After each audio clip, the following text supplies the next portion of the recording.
Picture this. I'm standing in a sleek boardroom, heart pounding, pitching my vision to a room full of suits. My accent, thick, unmistakable, fills the air. Then, a snide voice cuts through. Can you repeat that? I can't quite understand you. Laughter ripples. My face burns, but I don't flinch. That moment, that mockery, lit a fire in me. This is the story of how I turned their doubts into my triumph, how my plan won the board's backing, and how I proved them wrong. Stick around. You won't want to miss this. I grew up in a small town, far from the polished corporate world I now navigate. My accent, shaped by years of local dialect, was a badge of pride back home. But here, in this glass-towered city, it's a hurdle. Every word I speak feels scrutinized, judged. I've spent years honing my skills, earning degrees, and climbing the ranks. Yet, in this boardroom, it's my voice, not my resume, that they notice first. The man who mocked me, Richard, sits across the table, smirking. He's the golden boy of the company, untouchable. His comment stings, but it's not new. I've heard whispers about my accent before, snickers in meetings. They think it makes me less competent, less professional. But I've prepared for this moment. My plan is airtight, backed by data, research, and months of sleepless nights. I take a deep breath, steady my voice, and begin my pitch. The board's eyes are on me, some curious, others skeptical. My presentation starts strong. I lay out the problem. Our company's market share is slipping. Competitors are outpacing us, and our outdated strategies aren't cutting it. I've studied the trends, analyzed the data, and I know where we're going wrong. My slides are crisp, my numbers undeniable. I speak slowly, deliberately, letting my accent carry my words. Richard leans back, arms crossed, his smirk still there. I ignore him. The board members nod, some scribbling notes. My plan proposes a bold pivot, new markets, new tech, a complete overhaul. It's risky, but the potential rewards are massive. I can feel the room's energy shifting. They're listening. I'm not just a voice they can't understand. I'm a strategist with a vision. But Richard's interruption lingers in my mind. I push it aside and focus.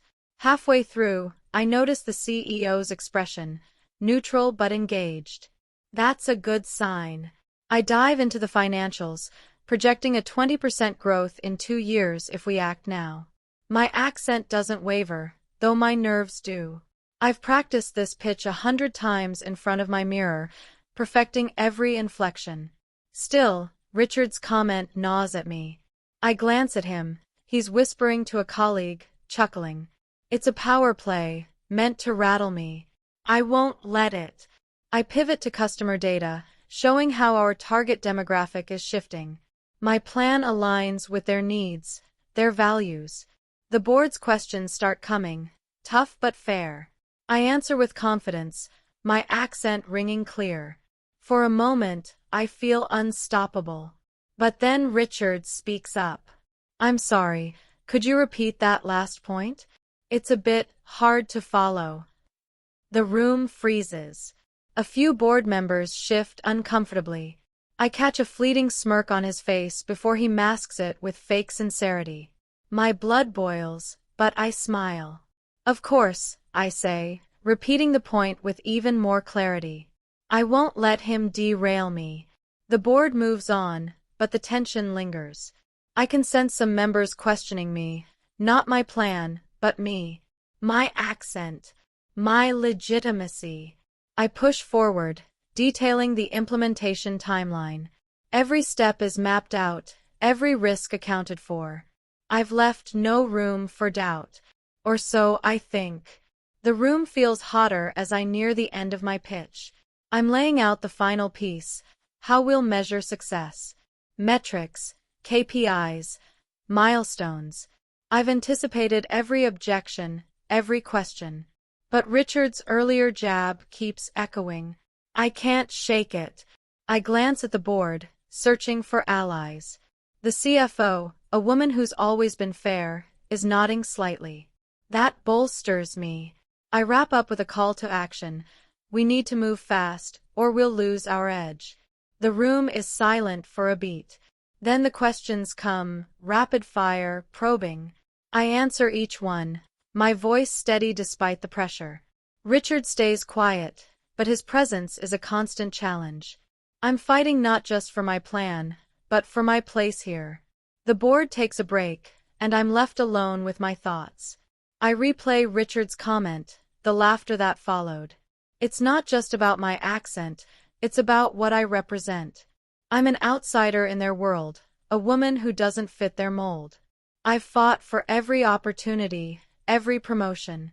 This pitch is my chance to prove I belong. I sip water, steady my breathing, and review my notes.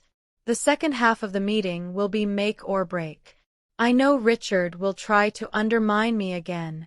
He's done it before, subtly, in emails and side conversations. But this time, I'm ready. My plan is stronger than his ego. I just need the board to see it. Back in the room, the mood is different. The board seems more engaged, less distracted. I take it as a good sign. The CEO asks me to clarify a few points, and I do, with precision. My accent, which felt like a liability earlier, now feels like part of my strength. It's who I am, and I'm done apologizing for it. I notice a few board members leaning forward, intrigued. My plan is bold, but it's resonating. I talk about innovation, about taking risks to stay ahead. I share a story from my hometown, a lesson about resilience that shaped me. It's personal, but it lands. The room feels warmer, more open. Even Richard's smirk has faded. Then it's time for feedback. The CFO speaks first, praising the thoroughness of my research. My heart lifts. Another board member questions the timeline, but I counter with data, showing we can execute faster than they think. The room is buzzing now, ideas bouncing back and forth. I'm in my element, fielding questions, building on their input. Richard finally speaks, suggesting a simpler approach, his own plan, no doubt. It's vague, uninspired. I counter politely but firmly, pointing out its flaws. The board listens, compares. I can see them weighing my vision against his. My accent doesn't matter now. My ideas do. The CEO asks for a vote. My stomach twists. This is it. I've poured everything into this plan. Months of work, years of proving myself. The board deliberates briefly, their voices low. I catch fragments of praise, but also hesitation. Richard's comment about my accent still lingers in the air, unspoken but present. I stand tall, waiting. The CEO looks at me, then at the board. All in favor of her plan? Hands go up, 1, 2, then more. It's not unanimous, but it's enough. My plan is approved. Relief floods me, but I keep my face composed. Richard's expression is unreadable, but I don't care. I've won. As the meeting wraps, the CFO pulls me aside. You did good, she says, her tone warm. Don't let people like Richard get to you. I nod, grateful but exhausted. The victory feels bittersweet. I've proven myself, but at what cost? The mockery, the doubt. It's a reminder of how far I still have to go. I leave the boardroom, my heels clicking on the polished floor. My accent, my plan, my resilience, they carried me through. But this isn't the end. It's just one battle in a larger war. I'm already thinking about the next challenge, the next pitch. I'm not here to blend in. I'm here to stand out. K2-11. Back at my desk, I replay the meeting in my head. The board's approval is a win, but Richard's mockery still stings. I've faced comments like his before, colleagues mimicking my accent behind my back, clients raising eyebrows when I speak. It's exhausting, always having to prove I'm more than my voice. But today I did more than that. I showed them my mind, my strategy, my worth. The board's backing means resources, a team, a chance to execute my vision. I open my laptop and start drafting next steps. Implementation won't be easy, there's pushback to come, I know it. Richard won't let this go quietly. But I'm ready for him. The next day, I meet with my team to share the news.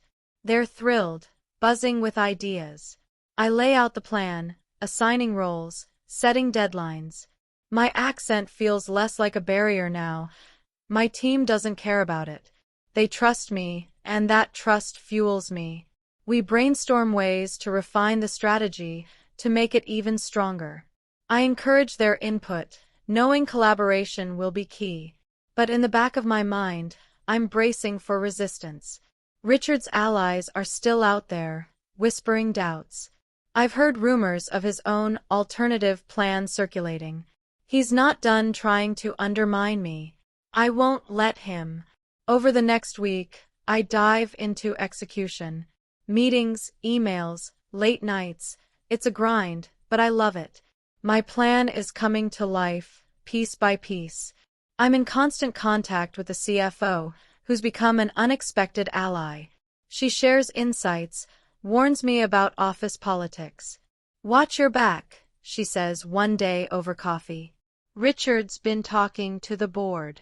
I nod, unsurprised. He's playing the long game, sowing seeds of doubt. I double down on my work, ensuring every detail is perfect. My accent might make me a target, but my results will make me untouchable. I'm determined to prove that. At a progress meeting, Richard shows up uninvited. He's all smiles, but I see through it. He asks pointed questions, poking holes in my timeline. I answer calmly, backing up every point with data. My team rallies behind me, filling in gaps, reinforcing my case. It's a small victory, watching his confidence falter. The board liaison in the room takes notes, impressed. I realize something. Richard's tactics are backfiring. His attempts to undermine me are making my team stronger, more united. My accent, once a point of mockery, is now just background noise. What matters is the work. Late one night, I'm alone in the office, reviewing reports. My phone buzzes, a message from a colleague. Richard's pitching his plan tomorrow. My heart sinks. So this is his move. A counterproposal to steal my thunder. I could panic, but I don't. I've prepared for this. My plan is already in motion, with early results to show. His can't match that. I spend the night refining my talking points, anticipating his objections. My accent, my background, my everything, it's all part of my strength now. I'm not the outsider anymore. I'm the one leading the charge. The next morning, I walk into the meeting with my head high. Richard's there, polished and confident, presenting his alternative. It's flashy but shallow, lacking the depth of my research. I let him finish, then stand to respond. My voice is clear, my accent unapologetic. I dismantle his plan point by point, showing where it falls short. The board listens, compares. My team chimes in, backing me up with data. Richard's face tightens, but he says nothing. The board adjourns to discuss. I wait, heart pounding, but calm. I've done everything I can. Hours later, the decision comes. My plan stays. Richard's is shelved. It's not just a win, it's a statement. The board sees me now, not just my accent. I thank my team, my allies, and get back to work. But the victory doesn't erase the memory of Richard's mockery. It's a reminder of what I'm up against, every day. I'm not naive. I know there'll be more Richards, more comments, more battles. But I'm ready. My plan's success will speak louder than any snide remark. I'm building something bigger than myself, and no one can take that away. Weeks later, the first results come in. Our market share is ticking up, just as I predicted. The board sends a memo, praising the progress. My name is on it, front and center. I frame it, not out of ego, but as a reminder of what I've overcome. Richard's been quieter lately, his influence waning. I don't gloat. I don't need to. My work speaks for itself. My team celebrates with me, and for the first time, I feel like I truly belong. My accent, once a source of shame, is now just part of who I am. A leader, a strategist, a winner. I start mentoring younger employees, especially those who feel like outsiders. I tell them my story, not to brag, but to show what's possible.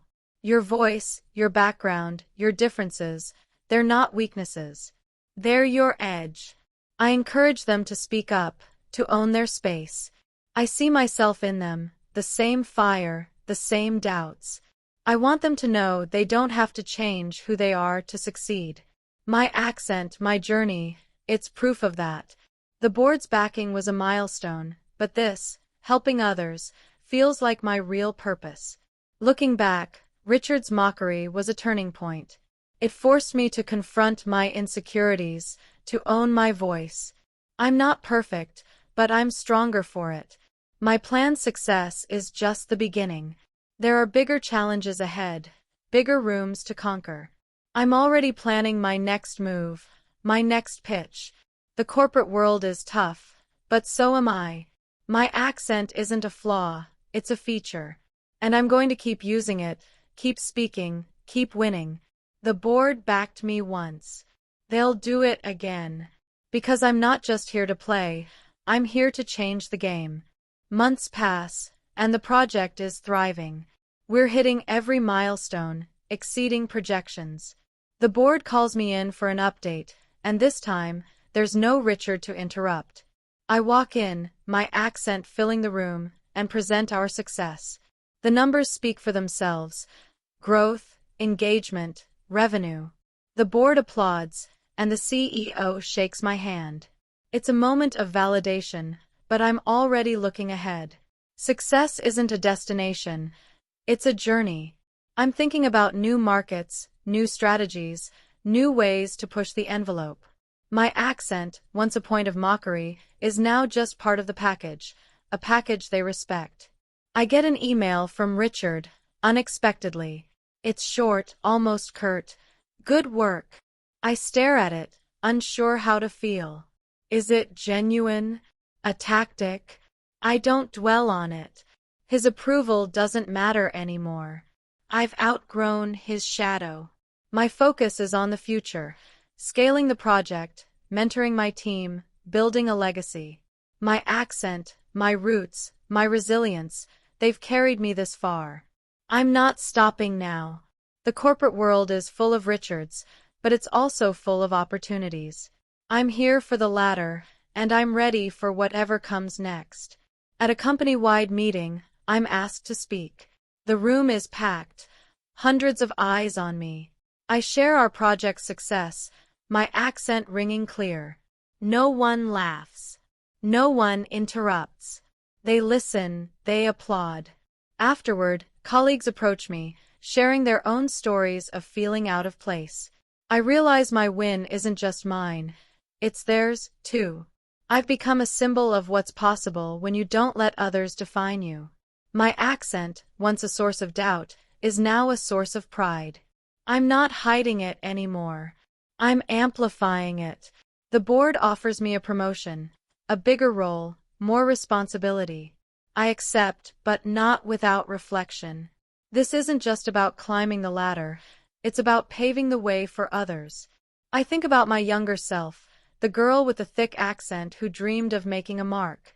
She'd be proud, but she'd also remind me to stay grounded. My roots, my voice, they're what got me here.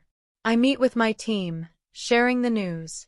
They're ecstatic, but I make it clear, this is our victory. My accent, my plan, our work, it's all intertwined. I start meeting with other women in the company, forming a network. We share stories, strategies, support. Many of them have faced their own Richards, their own moments of doubt. My story resonates, and I realize I'm not alone. My accent, my difference, it's a bridge, not a barrier. We talk about leadership, about owning our space.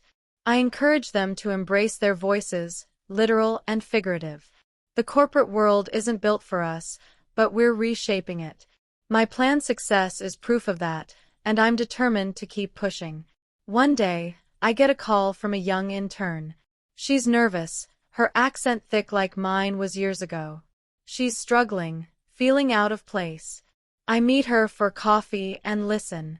Her story is so familiar it hurts. I tell her about Richard, about the boardroom, about the plan that changed everything. I tell her to keep speaking, keep fighting. Her accent isn't a flaw, it's her strength. She leaves with a smile, and I feel a spark of hope. My journey isn't just about me, it's about lighting the way for others. That's the real win. The project hits a major milestone, 30% growth in under a year. The board sends another memo, this time with my name in bold. I'm invited to present at an industry conference, a chance to share our success globally. I prepare my speech, practicing late into the night. My accent fills my apartment, strong and unapologetic. I think about Richard's mockery, how it once shook me. Now, it's just a footnote. The conference stage will be my biggest yet, but I'm ready. My voice, my plan, my story, they're ready too. At the conference, I step onto the stage, mic in hand. The crowd is huge, faces from all over the world. I start speaking, my accent carrying my words. I share our journey, our challenges, our triumphs. I talk about resilience, about turning doubt into drive. The audience is rapt, their applause thunderous. Afterward, people approach me, inspired. Some share their own stories of overcoming bias. My accent, once a liability, is now a connector. I realize I'm not just representing my company, I'm representing everyone who's ever felt like they don't belong. Back home, I reflect on how far I've come. Richard's mockery feels like a lifetime ago. The board's backing was a turning point, but it's what I did with it that matters. I've built a team, a legacy, a voice. My accent is no longer something I hide, it's something I celebrate. I'm planning my next big move, a new project, even bolder than the last. The corporate world is still tough, still full of challenges. But I'm tougher. My accent, my roots, my resilience, they're my superpower. And I'm just getting started. So here I am, still standing, still speaking, still winning. Richard's comment was a spark, but I'm the fire. The board backed my plan, but I backed myself. To anyone out there facing their own Richards, their own doubts, keep going. Your voice, your difference, your strength, it's enough. You're enough. I'm proof of that. And I'm not done yet. There are more plans to pitch, more rooms to conquer, more voices to lift up. My accent. It's not a flaw, it's my signature. And I'm signing my name on everything I do. If this story inspired you, hit that subscribe button. Join me as I share more stories of resilience, leadership, and breaking barriers. Let's keep the conversation going. Drop a comment with your own experiences or share this with someone who needs to hear it. Subscribe now, and let's keep pushing forward together.